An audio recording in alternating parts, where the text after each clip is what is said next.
Om Sai, Shri Sai Satcharitra, Chapter 20. In this chapter, Himadpad describes how Das Ganu's problem was solved by Kaka Sahib Dikshit's maidservant. Preliminary. Sai was originally formless. He assumed a form for the sake of bhaktas. With the help of the actress Maya, he played the part of the actor in the big drama of the universe. Let us remember and visualize Shri Sai. Let us go to Shirdi and see carefully the programs after the noon Aarti. After the Aarti ceremony was over, Sai used to come out of the masjid and standing on its edge, distribute Udi to the devotees with very kind and loving looks. The bhaktas also got up with equal fervor, clasped his feet and, standing and staring at him, enjoyed the shower of Udi. Baba passed handfuls of Udi into the palms of the devotees and marked their foreheads with Udi with his fingers. The love he bore for them in his heart was boundless.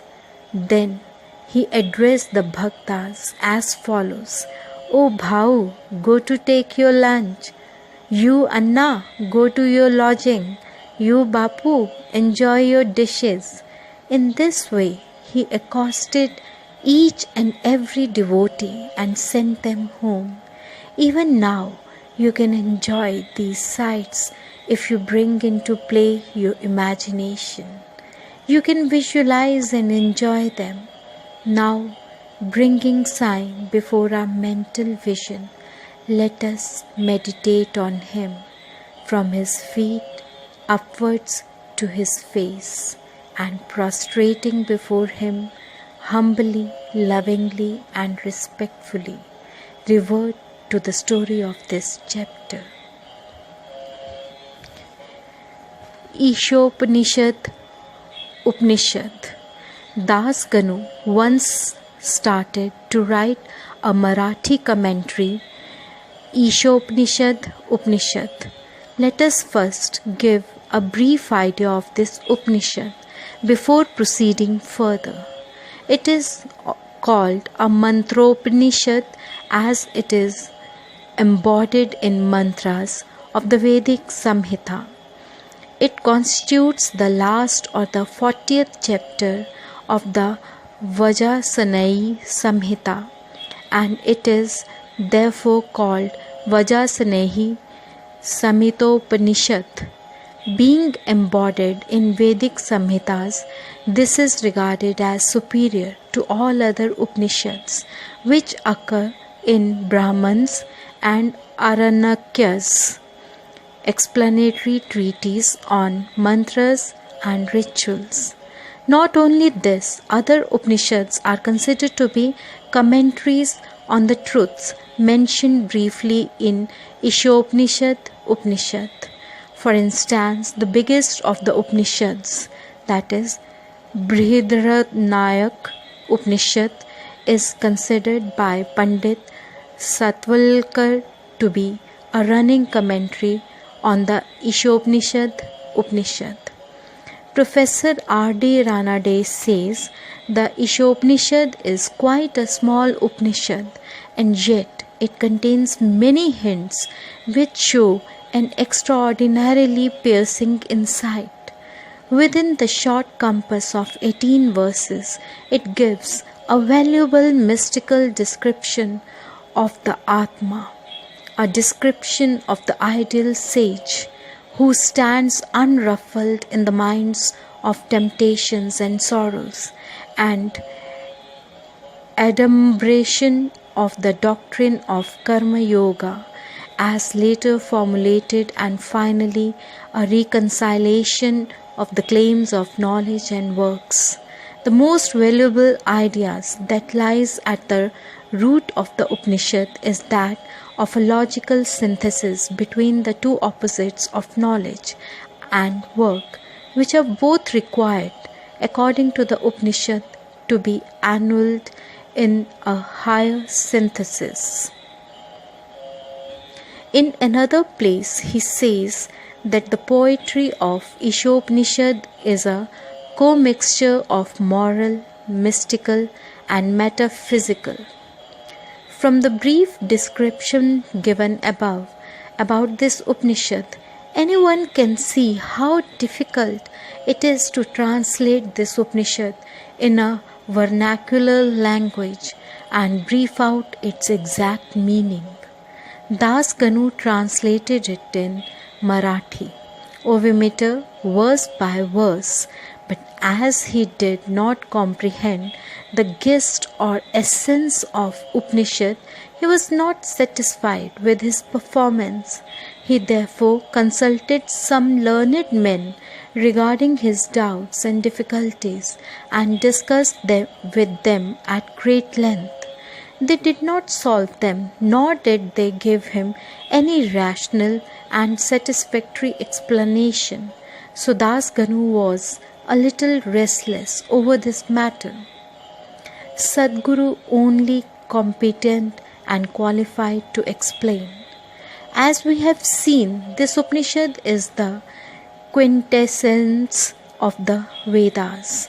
It is the science of the self-realization.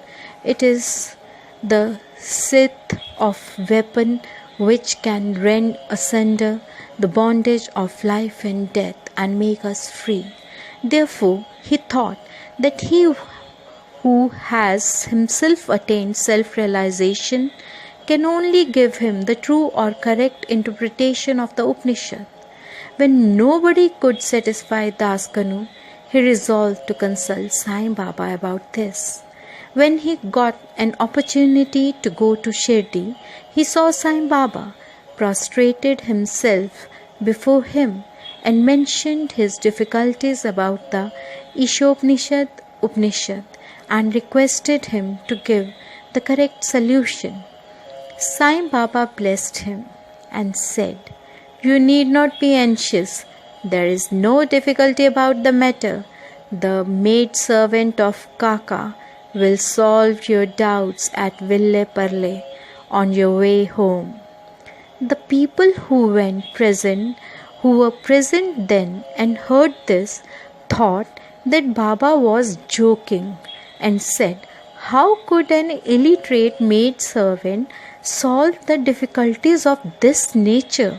But Das Ganu thought otherwise. He was sure that whatever Baba spoke must come true. Baba's word was a decree of the Brahma. Kaka's maid servant. On fully believing in Baba's words, he left Shirdi and came to Ville Parle and stayed with Kaka Sahib Dikshit. There the next day, when Das Ganu was enjoying his morning nap, he heard a poor girl singing a beautiful song in clear and melodious tones. The subject matter of the song was a crimson-colored sari. How nice it was! How fine was its embroidery! How beautiful were its ends and borders, etc. He liked the song so much that he came out and saw that it was being sung by a young girl, the sister of Namya, who was a servant of Kaka Sahib. The girl was cleaning vessels and had only a torn rag on her person. On seeing her impoverished condition and her jovial temperament, Das Ganu felt pity for her, and when Rao Bahadur M.V. Pradhan next day gave him a pair of dhotars, he requested him to give a sari to the poor little girl also. Rao Bahadur bought a good chirdi, small sari, and presented it to her. Like a starving person getting luckily good dishes to eat, her joy knew no bounds. Next day she wore the new sari, and out of great joy and merriment whirled, danced around and played fugri with other girls and excelled them all. The day following, She kept the new sari in her box at home and came with the old and torn rags. But she looked as merry as she did the previous day. On seeing this, Das Ganu's pity was transferred into admiration. He thought that the girl, being poor, had to wear a torn rag, but now she had a new sari, which she kept in reserve, and putting on the old rag, strutted herself, showing no trace of sorrow or dejection. Thus, he realized that all our feelings of pain and pleasure depend upon the attitude of our mind. On thinking deeply over this incident, he realized that a man ought to enjoy whatever God has bestowed on him in the firm conviction that he besits everything from behind and before and on all sides, and that whatever is bestowed on him by God must be for his good. In this particular case, the impoverished condition of the poor girl, her torn rag, and the new sari, the donor, the dance, and the acceptance were all parts of the Lord and pervaded by him. Hence, Das Ganu got a practical demonstration of the lesson of the Upanishad, the lesson of contentment with one's own lot, in the belief that whatever happens is ordained by God and is ultimately good for us. Unique method of teaching. From the above incident, the reader will see that Baba's method was unique and varied. Though Baba never left Shirdi, he sent some to Machindargarh, some to Kolhapur or Sholapur for practicing sadhanas. To some he appeared in his usual form, to some he appeared in waking or dreaming state, day or night, and satisfied their desires. It is impossible to describe all the methods that Baba used in imparting instructions to his bhaktas. In this particular case, he sent Das Ganu to Ville Parle, where he got his problem solved through the maid servant. To those who say that it was not necessary to send Das Ganu outside and that Baba could have personally taught him, we say that Baba followed the right or best course, or how else could Das Ganu would have learnt a great lesson, that the poor maid servant and her sari were pervaded by the Lord. Now we close the chapter with another beautiful extract about this Upanishad. The ethics of Ishopanishad Upanishad. One of the main features of Ishopanishad Upanishad is the ethical advice it offers. It is interesting to note that the ethics of the Upanishad are definitely based upon the metaphysical position advanced in it. The very opening words of Upanishad tell us that God pervades everything. As a corollary from this metaphysical position, the ethical advice it offers is that a man ought to enjoy whatever God bestows on him in the firm belief that as he pervades everything, whatever is bestowed on him by God must be good. It follows naturally that the Upanishad should forbid us from coveting another man's property.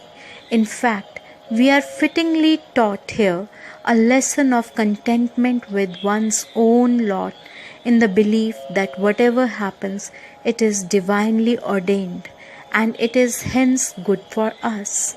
Another moral advice is that man must spend his lifetime always in doing action, especially the karmas enjoined in the Shastras, in a mood of believing resignation to his will. Inactivity, according to this Upanishad, would be the canker of the soul.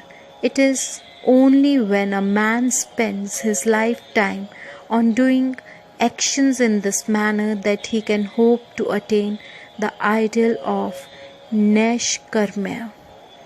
Finally, the text goes on to say that a man who sees all beings in the self and sees the self as existing in all beings, in fact, for whom all beings and everything that exists have become the self, how can such a man suffer infatuation? What ground would such a man have for grief? Loathfulness, infatuation, and grief verily proceed from our not being able to see the Atma in all things. But a man who realizes the oneness of all things, for whom everything has become the self, must ipso facto cease to be affected by the common foibles of humanity. Bow to Sri Sai. Peace be to all. Om Sai. Om Sai. Sri Sai Satcharitra, Chapter 20. In this chapter, Himadpad describes how Das Ganu's problem was solved by Kaka Sahib Dikshit's maidservant. Preliminary. Sai was originally formless. He assumed a form for the sake of bhaktas. With the help of the actress Maya, he played the part of the actor in the big drama of the universe.